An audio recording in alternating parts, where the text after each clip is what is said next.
And then they extorted her for $5 million, found her guilty in order to discredit her from ever being licensed as a money services business with the FDIC, because she had been found guilty of being an unscrupulous finance company owner, and the feds don't play with that.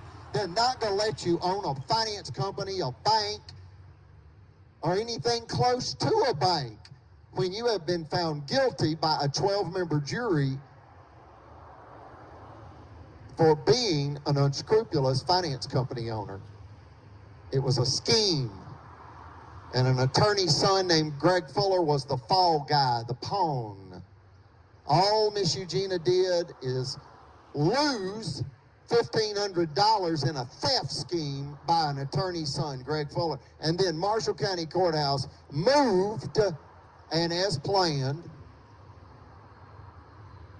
a man came into our office during that $5 million lawsuit, and he said, "You don't know me and you don't need to know me, but I'm familiar with the $5 million lawsuit that this finance company is involved in currently.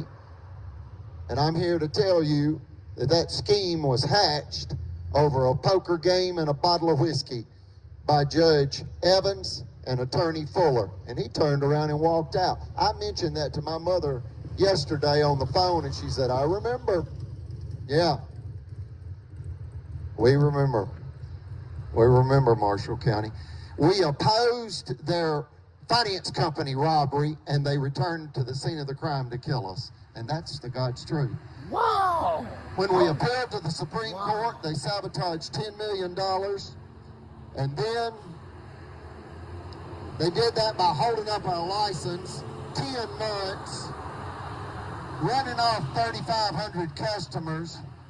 We continue to pay our 36 full-time employees. Folks, by today's standards, you pay 36 full-time employees. You'll spend $250,000 a month to do that. We did it with no revenue. Why? They were systematically strangulating us to death. Why? Because we appealed their $5 million extortion scheme to the Montgomery County Supreme Court of Alabama. They weren't expecting the Supreme Court to take our case. They were not expecting the U.S. Department of Justice to take our case. Folks, they're an embarrassment to the civilized world.